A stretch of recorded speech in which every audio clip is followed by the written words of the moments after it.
Most people are focused on proteins and carbohydrates when they're trying to build muscle, but if you're not dialing in your fat intake, you are leaving gains on the table. And no, I'm not talking about just slamming spoonfuls of peanut butter every night before you go to bed. The truth is, your recovery, muscle growth, and not getting too fat when you're trying to gain muscle hinges on getting this number right. In this video, we're gonna talk about what fat does for you. We're gonna talk about what types of fats you want to eat versus what types of fats you want to avoid, and how much fat you should be eating in order to maximize your gains. Look, I know this is cliche, but if you get value from this at any point, please hit that like button so this video will stop getting sent to your mom and start getting sent to other guys like yourself who want to grow muscle. Number one, what does fat do? Well, number one, fat is an energy source, and specifically a low intensity energy source. We mostly use carbohydrates when we're doing high intensity things like lifting, sprinting, jumping, or playing sports. But we use these fats in more low intensity situations, such as me sitting on my ass talking to you right now. We can also use it in other situations like low intensity exercise, such as maybe walking or a light jog. We're using a lot of fats at that point.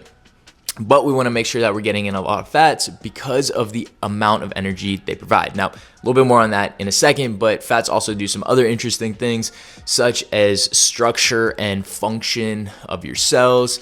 They are used to make components in the process that is inflammation, which is why this hinges on your recovery. And it also is used for how cells talk to each other. But enough of that biochem mumbo jumbo. Let's get back to the energy, because that is one of the most important parts of fat intake. And the thing is, fats provide a ton of calories. In fact, they provide 9 calories for every gram that you consume, whereas protein and carbohydrates provide about 4 calories for every gram you consume. So you can see that's over double the amount of calories, which means that we need to be very careful because we can consume way too many calories, and that goes back to the fact of gaining way too much weight while you're trying to gain muscle. The other component of this is that fats taste really good. What do you think we consume too much of in America? It tends to be the fats. People are always focused on, I need to eat less carbohydrates, blah, blah, blah. No, we typically overconsume fats. They're everywhere in our fast food, in any kind of food that's made for you. It's got to be tasty, delicious, and that's really coming from fats. So what kind of fats do we want to go for, and which ones do we want to avoid? Well, let's talk about the ones we want to avoid first so I can scare the shit out of you, and then we can talk about the good stuff. Number one, trans fats. We want to avoid trans fats, but lucky for us, in our food supply, these are almost completely eradicated, meaning our food doesn't really have them anymore. But we still find them in some foods. You got to be a little bit more careful, spend a couple little more monies on these certain products, and you'll be fine. Really, the two main ones are going to be peanut butter and tortilla. Why in those products? I have no idea. But what they use is called partially hydrogenated oils. And in this process of hydrogenation, we're not going to go into it.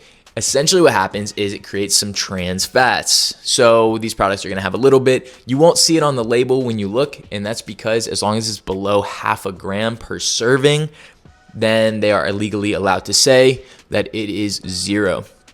So buy the natural versions of these products, or look for tortillas that don't have partially hydrogenated oils, and you'll be fine. You won't have to worry about it too much. The other one that we want to limit, we don't want to eliminate, and it's not going to happen anyway, is we want to limit the amount of saturated fat that we're taking in. We don't want to eliminate it completely because it does actually help a little bit with testosterone, but we want to limit it because saturated fat contributes to high, what we call LDL cholesterol, which is the quote unquote bad cholesterol, and down the line could lead to things like stroke, heart attack, and heart disease. So we want to just manage our cholesterol levels, be responsible adults and all that blah, blah, blah stuff. That being said, you're going to consume some. Most of that is coming from animal products such as high-fat meats and high-fat dairy, and then you'll see a lot as well in a lot of overly processed foods, cakes, cookies, things like that. So as long as we're limiting those and we're making sure that our proteins are coming from lean sources, whether that's lean meats or low-fat dairy, we're gonna be a-okay and we're not gonna have to worry about it too much. Now, the fats that we do wanna consume are what we call unsaturated fats, in these two categories, poly and mono unsaturated fats. You don't need to know what those mean, but just understand that if you're looking at something and it doesn't have a lot of saturated fat, but its total fat is a little bit higher, then you're probably consuming some poly and mono unsaturated. This is gonna come from what we think of as healthy sources of fat, such as nuts, seeds, certain types of fattier fish, and certain oils. If we are utilizing these as most of our sources of fat, we're gonna be a-okay and we're gonna get the gains we need. And again, that inflammation and recovery is gonna be on point, which will help us between each session recover and be ready for the next one. Finally, the moment we've been waiting for: how much fat do you really need to consume? We do this on a basis of how many calories you're consuming in the day. So what you do is figure out how many calories that you need to consume for your goal. If you're watching this and you're focused on growing your muscle, that's at least caloric maintenance, if not a slight caloric surplus. Then you want to be consuming between 20 and 35% of your total daily calorie intake. I know it's going to take a little bit of math. I believe you. If you need help, put it in the comments. I'll reply eventually. But the reason that range can be so big is really just depending on what our needs are. In most situations, I'm putting the people I work with at about 30% of their total daily calories. And that's because when people are focused on muscle growth like us, then they are probably consuming quite a bit of protein. And when they're doing that, a lot of those products still come with some fat. Even if they're consuming some more lean proteins and low-fat dairy, they're still gonna be getting a little bit of fat from that. So we just make sure that we allocate it so that it's not too restrictive and it is easily achievable. Beyond that, some of it may come from preference. If you really like a lot of foods that are pretty high in fat, that may be great, and then you can lower your carbohydrates a bit. However, I typically recommend between 30% of fat or lower, maybe 20, 25%, because we want to get in a lot of carbohydrates.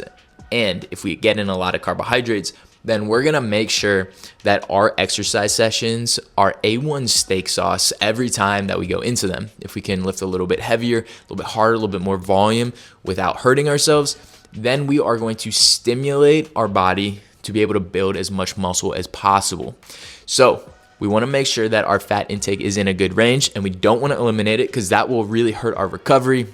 It may hurt some other processes in our body. And we want to make sure that we still leave enough room so that we can get in a good amount of carbohydrates, our adequate protein intake, and we will be that A1 steak sauce. If you are like me and you are interested in building muscle, then I implore you to check out this video, because it's going to take your biceps from what they look like now to 20-inch pythons. I'll see you over there.